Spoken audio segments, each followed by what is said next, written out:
Hey man, say man, your boy is back. Yeah, we got the NBA Finals matchup that we need. You know, like I told y'all boys, team camaraderie overall, this little jumbled up trying to change guys, super team or team up. Nah, just learn how to play together.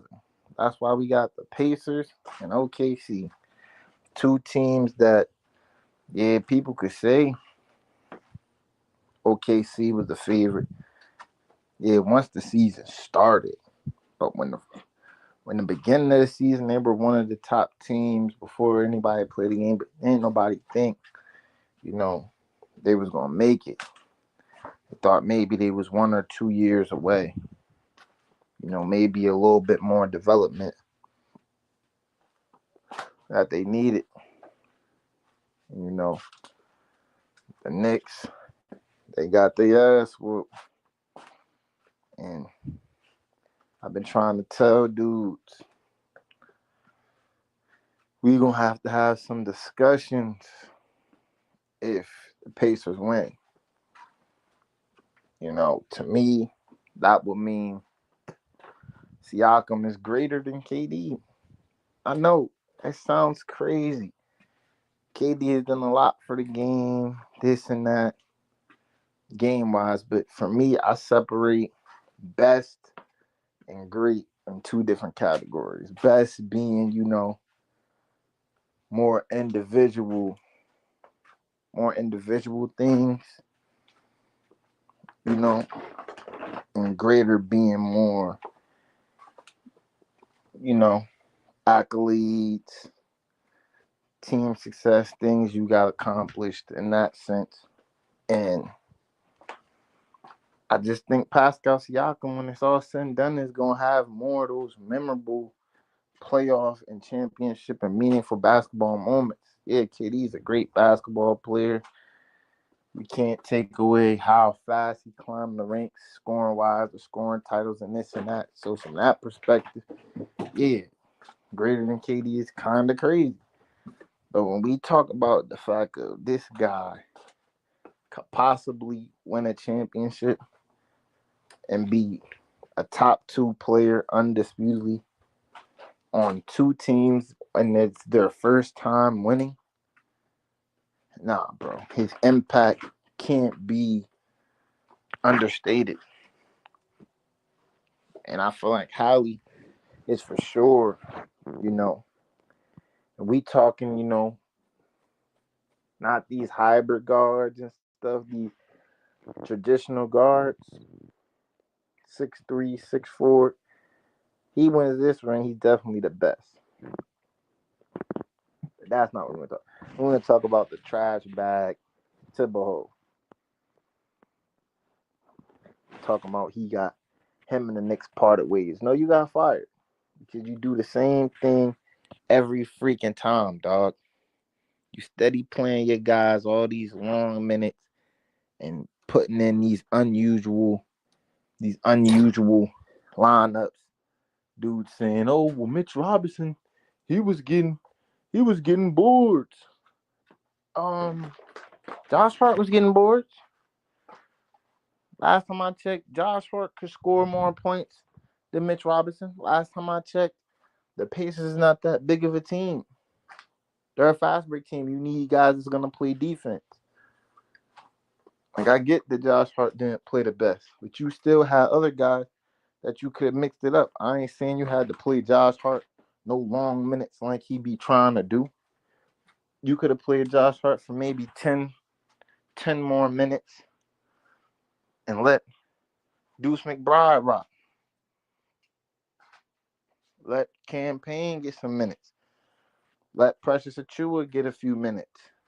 Just to spell some of your guys, bro. They freaking exhausted. Even if they beat the Pacers, they wouldn't have been able to have enough energy to play OKC.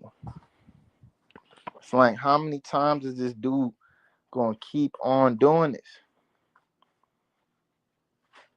Like, we're tired of seeing it. We're literally tired of seeing it, bro. I'm sorry, bro.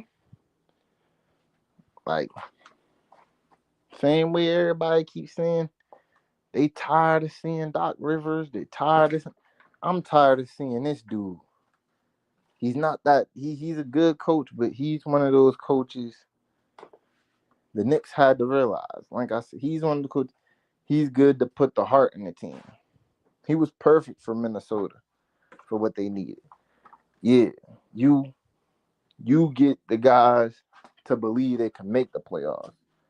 Now, as far as going on a run to actually win a championship, he's not that guy. Sorry, he's not that guy. Until proven otherwise, he's not that guy. And we can't sit here and say the Knicks wasn't a good enough team for him to make it to the dang finals. They could sit there and blame whoever they want. You know, they already spent the money. They already spent the asset. So the only thing they could do now is move the pieces that they have. So they said, you know what? We gonna run it back. We beat the Boogeymans. We beat the Celtics. You know, they're legit built to beat them. But we just need somebody who's gonna at least maximize the potential out of these guys. Who's gonna come with some schemes and some type of ideas so that we can't be losing to the damn Pacers. Guys been losing to the Pacers since Reggie Miller, bro. Like it's sad, dog. It's actually sad, bro. Like I said, it just people was getting mad, but it's reminiscent of that man LeBron, bro. I remember he was doing this thing, you know, against the Celtics. Doing this thing even when he was losing to him on Cleveland. He was doing his thing. Then, you know, he really put the nail in the coffin that year when they went to the finals in 2010, 2011. Next thing you know, dog. Next thing you know, they play the Mavs. This man forgets how to freaking play. That's how the Knicks looked. They looked like the best team in freaking basketball when they was beating on the Celtics. As soon as they played the Pacers, it looked like all of that stuff just went out the window. They ain't know what the hell they was doing no more. There was fishes out of freaking water. Running plays and doing stuff that they wasn't even doing against the Celtics. Sleeping on their opponent, thinking, oh, it's going to be a breeze. No. You got to put your foot to the pedal, to the metal, and get on ass every time you play, bro. You can't let up. Ain't no such thing as letting up. You go watch my Eagles. You see what we did. All right. Rams gave us a run for the money. One for our money. First round, whatever, snow game. We play Washington. Beat the holy hell out of them. Put up 55 on them. We get to the Super Bowl. We keep that same intensity. Keep running through that wall. Keep chopping wood, bro. Ain't no letting up. Knicks letting up for these dudes. When I'll say the Pacers, I think once again had like an underrated top 8. You know, they really, other than the Celtics who got eliminated, and you know KP was hurt. You had Jason Tatum go down. They was the next team that probably had the most solid 8 without like a drop off. You could got 8 guys that could do their thing. You know, but the Knicks had a better 5. When you go over the series and you really looked at it, you're like, all right, out of the guys that's starting on the floor, which to me they should have played Josh Hart. You feel me? You feel me?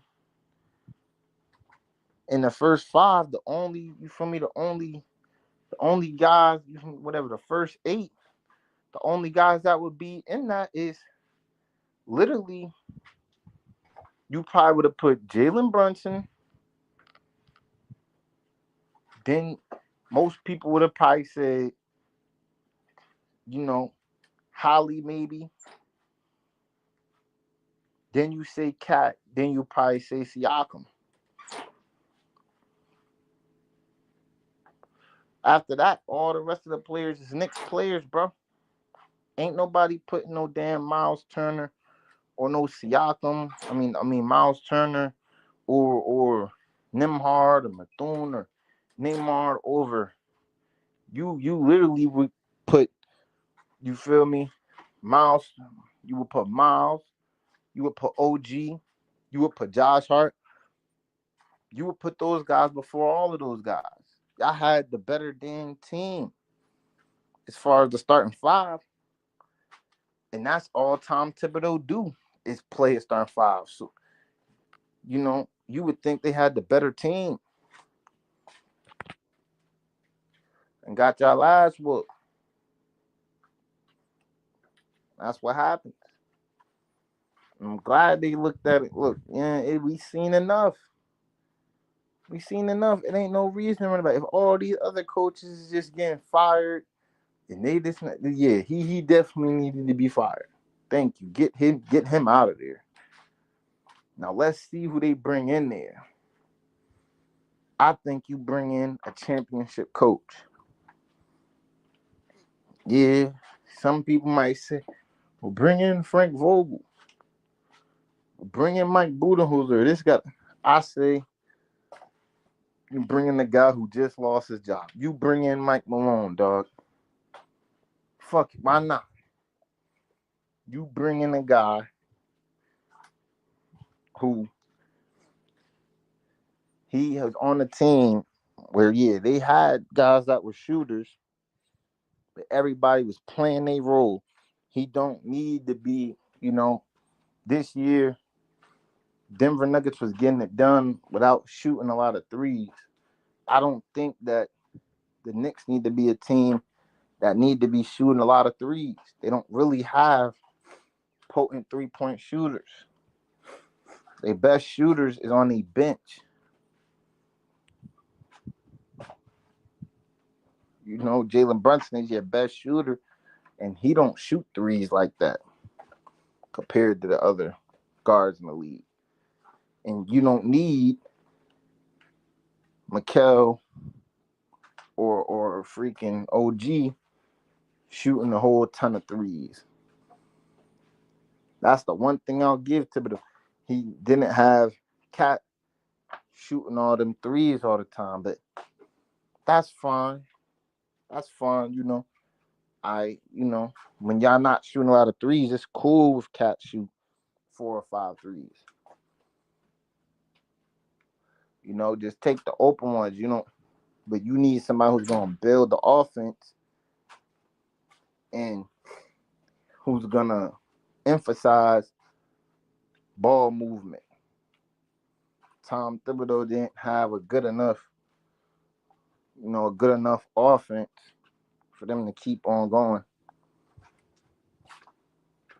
in this playoffs. And, I don't pray on nobody losing their job. He got the money, man. He got the bag. He been doing this for a long time.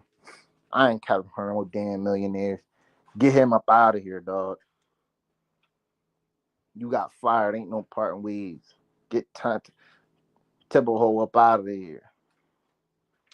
I know all the Knicks fans could rejoice to that at least. But I'm going to catch y'all boys. We going, shout out my boy Saquon. He on that cover of Madden too, man. Word up. How we do it, man. I'll catch y'all boys.